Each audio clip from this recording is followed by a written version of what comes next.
Dawn broke softly over rural South Florida, painting the pasture in pale gold. This farmer stepped out to check his fence line, the same routine he'd done for years. But this morning, his boots stopped cold in the dew. There, sprawled along the edge of the palmettos, was a giant Burmese python. Nearly 13 feet of muscle and scales stretched silent in the grass, except the head was gone. The farmer's eyes darted to the ground. The body wasn't just lying there. It had been covered. Pine needles, palm fronds, and dirt carefully piled as though someone, or something, had tried to hide the kill. A trail of drag marks led back toward the sawgrass. In the damp sand, small, round paw prints pressed deep, circling, lingering. From the cypress stand came a single, raspy cry. A yowl, low and sharp, that didn't belong to any bird. He knew gators. He knew coyotes. He'd even lost chickens to wild hogs.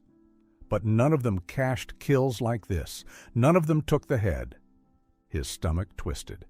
He swallowed, pulled out his phone, and dialed 911. His voice shook.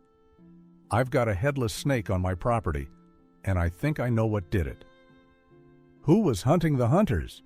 Was something far more dangerous now stalking his land? The farmer had always been a quiet man. He tended his few dozen head of cattle, kept his fences mended, and minded the rhythm of land that bordered the thick scrub at the edge of the Everglades. He wasn't one to exaggerate or stir gossip. But lately, he'd been uneasy. For weeks, strange sounds had haunted the nights, sharp, rasping cries that didn't belong to owls or coyotes. Some mornings, he'd find tufts of rabbit fur scattered near the chicken coop, but no tracks clear enough to name the culprit. He chalked it up to wild dogs until the incidents grew bolder. Word spread in town that state biologists were monitoring a massive python they'd tagged, an adult male they nicknamed Loki. Scientists explained that males like him acted like scouts, leading them to hidden females and the clutches of eggs they hoped to destroy before they hatched. Loki had been tracked moving through this very area. The farmer's own eyes had picked up unsettling signs. A shed snakeskin lay tangled under the palmettos like a discarded sleeve. A neighbor's 2 barn cats had gone missing within days of each other, and just 2 nights earlier, another neighbor showed him a grainy trail cam clip, a blurred figure slinking past the feed shed at 2 a.m. It had looked like a cat, stocky and spotted, with a stubby tail. Now, deputies rolled down his dirt road in a cruiser, lights off but faces serious. They'd come because of his 911 call. The snake carcass was roped off with yellow tape, treated like evidence from a crime scene. Until they could prove otherwise, they had to consider if a person had done this. Theories crackled among the small crowd that gathered. Maybe a gator ripped the head, one deputy offered, though his tone lacked conviction, but gators didn't cover their kills with pine needles. Could be a poacher, someone else muttered, or some twisted prank. But what poacher goes through the trouble of caching a snake under brush? A rancher down the road said what a few others were already thinking. Panther. Only thing big enough. But when the wildlife officer crouched low and studied the ground, he shook his head. The prints were too small, too round. He stood and dusted his palms. His voice dropped low. "Cats hide meals," he said simply, eyes scanning the tree line. That single line sent a ripple through the group. Fear began to take root. Parents kept their children home from the bus stop. The farmer moved his calves to the upper pen, closer to the barn, unwilling to risk them grazing near the marsh. Even the dogs stayed leashed that night, whining at doors they were normally free to roam past. Something had killed a python, a predator powerful enough to flip the script in a state where pythons were feared as the top of the food chain. And if it was still out there, it might not be finished. The farmer couldn't shake one thought. If this unseen hunter could drag down a 13-foot snake, what else was it capable of? The deputies were the first to notice it. Just beyond the carcass, a faint trough marked the ground, a shallow groove that wound from the edge of the marsh to the fence line. The farmer crouched low, his eyes tracing the trail as if the earth itself was replaying the night's violence. In his mind, he saw it, a silent struggle in the dark, the snake dragged backwards, heavy coils hauled over mud and sawgrass by something strong enough to leave its print in the soil. He shivered. Could a cat, just a cat, really move 40 or 50 pounds of muscle on its own? A deputy lifted his hand sharply. "Don't touch it. Wildlife needs this documented." The farmer stood back, his palms damp against his jeans, the question gnawing in his chest. When the wildlife officer knelt beside the snake, the scene grew stranger still. The python hadn't just been abandoned, its body had been covered. Pine needles and palmetto fronds had been arranged over it like some deliberate shroud. The officer brushed back a frond with his glove, his eyes narrowing. "That's cat behavior," he said, voice low. The words unsettled everyone standing there. Panthers? Bobcats? Which was worse? The farmer felt the hair on his arms rise. The officer studied the tracks again and shook his head. "Prints are too small for a panther." Later, under the harsh glare of the camera flashes, the truth came clearer. 2 forepaw impressions showed in the sand, one distinct, the other smeared by the drag. Snagged on a blade of sawgrass was a single coarse hair, pale in the light. The farmer stared at it, his throat dry. "It's hunting here," he whispered. The thought hung heavy. Would it return to finish what it started? To find out, they strapped motion-triggered cameras to the fence posts and trees. As the sun dropped behind the cypress, the team withdrew, leaving the night to its own reckoning. By the next morning, scientists had joined the investigation. They pinged Loki's tracker, the python they had been following, and his last signal drew them deeper into the brush. 300 yards in, they came to a low hummock that reeked of musk.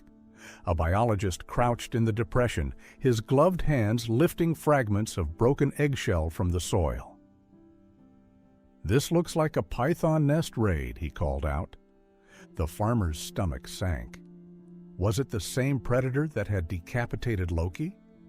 The thought twisted inside him, but before anyone could press further, a thunderous gator bellow erupted from the slough, sending the team scrambling back toward the trucks. The question would have to wait. That night, the microphones picked up their own evidence. Raspy caterwauls, low and harsh, echoed through the dark, followed by sudden rustling in the sawgrass. The farmer sat on the edge of his bed, listening to the recordings, unable to shake the dread curling in his chest. He kept his flashlight at the ready, its beam slicing across the curtains every time he heard a sound outside. Was it one cat out there, or more than one? Just after midnight, the officer's voice crackled over the phone. "Don't patrol alone," he warned firmly. By morning, the mystery deepened. A neighbor arrived with fresh trail cam footage. Grainy, black and white, but unmistakable. A compact, spotted cat slipping along a fence line. Its tail was short, ending in a dark, stubby tip. The farmer stared at the tiny screen, his voice little more than a breath. "Bobcat!" But another thought struck just as quickly.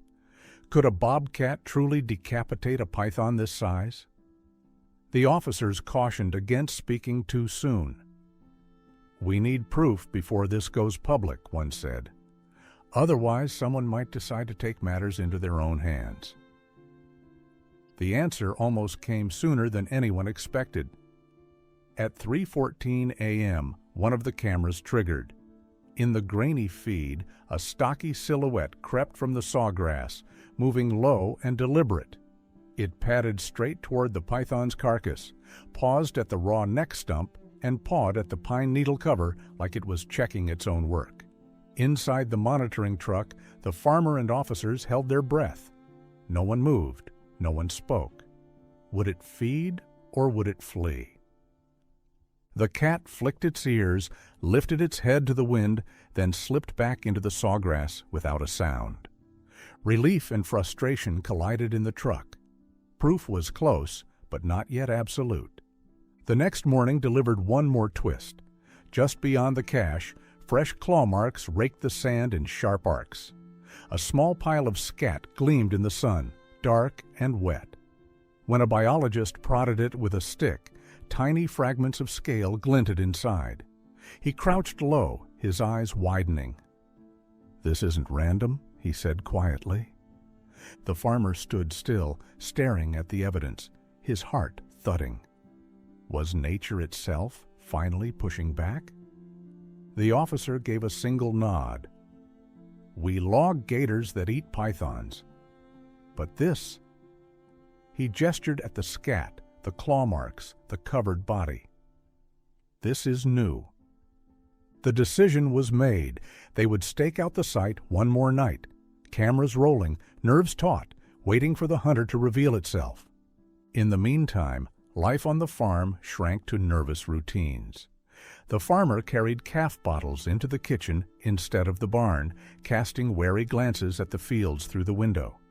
A voicemail blinked on his phone, his sister's voice, hushed but urgent. "Keep the kids indoors." Every creak of the fence, every rustle in the grass outside, tightened his chest.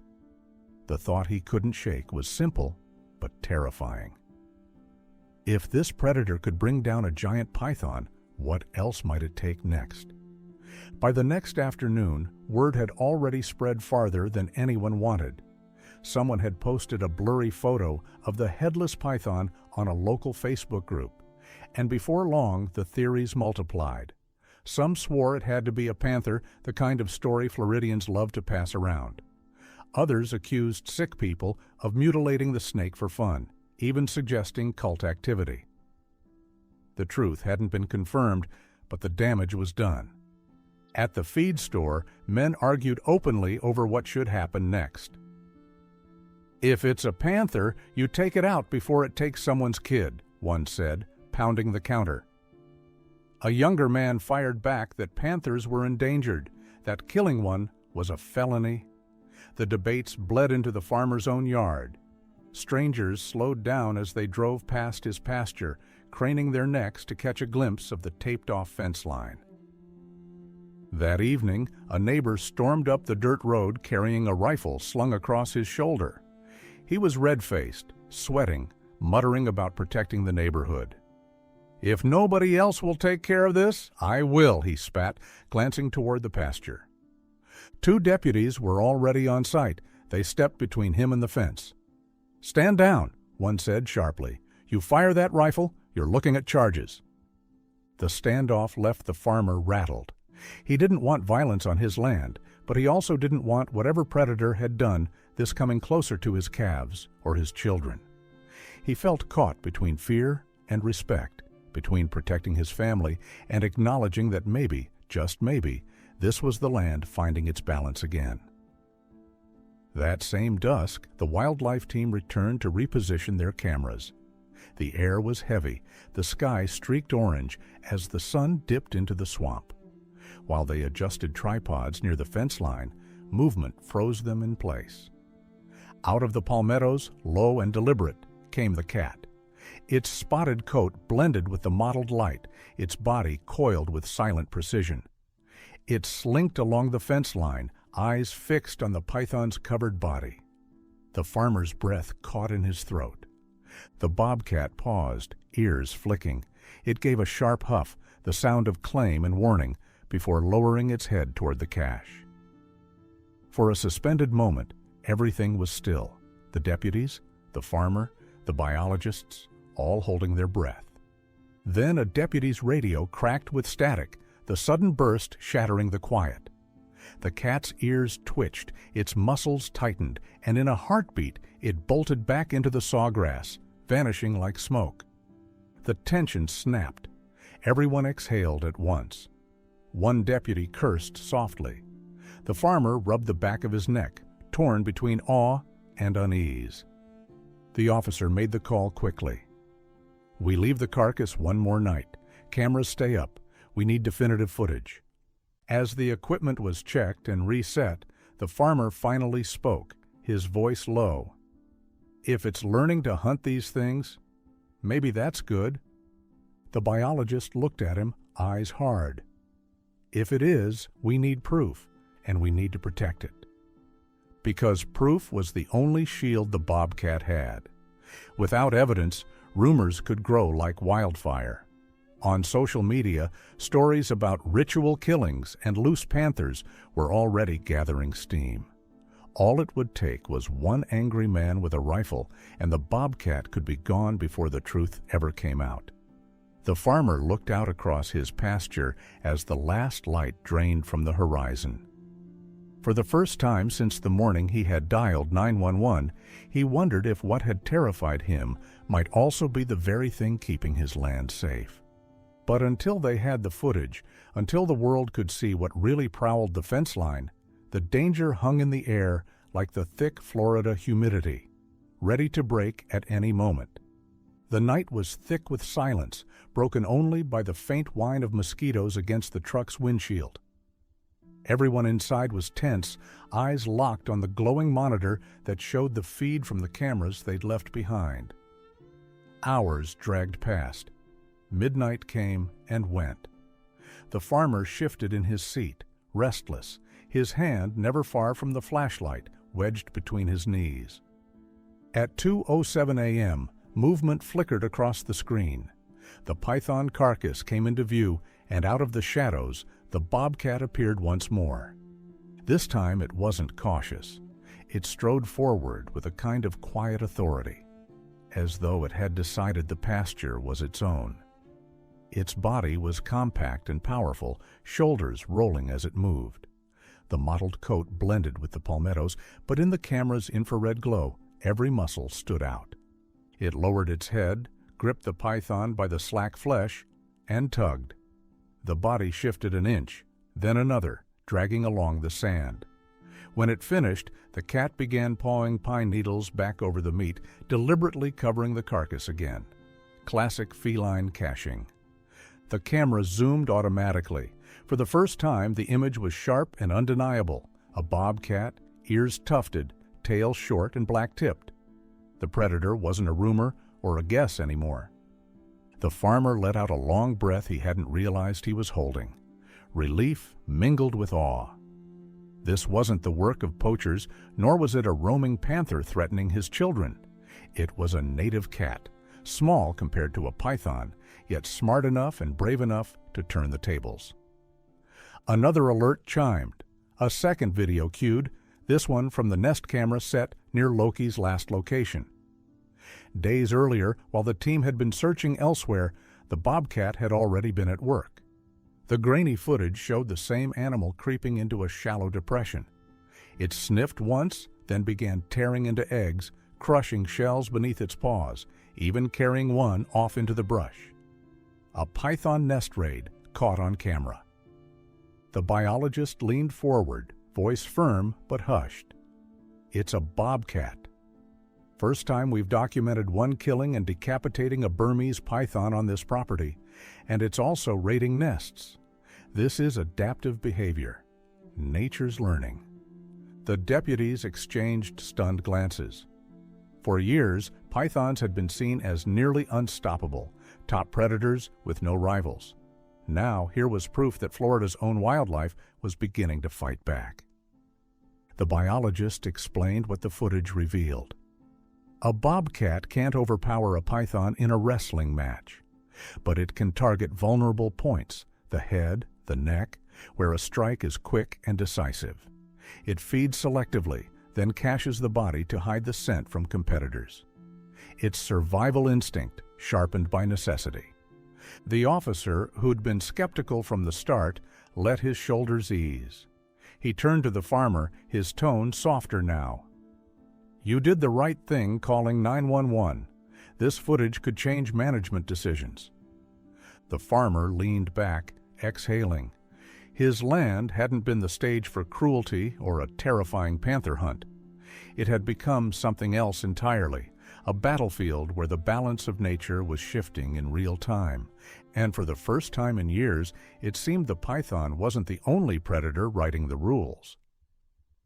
In the days that followed, the county issued a careful statement. The press release didn't mention the farmer's name or even the exact location of his pasture. It simply confirmed what the cameras had revealed. Florida's native predators were beginning to push back against the invasive Burmese python. It was a measured message, designed to steady nerves without fanning the flames of rumor. For years, the story had been about pythons swallowing everything in sight. Now, the headlines carried a different weight. Nature wasn't powerless after all. Back at the farm, life settled into a new rhythm. The farmer kept his children and pets indoors after dark, unwilling to test boundaries with the bobcat that now patrolled his land. The chicken coop was reinforced with fresh lumber and wire.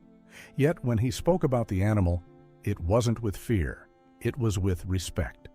Biologists continued their work, using tagged males like Loki had been to track breeding females.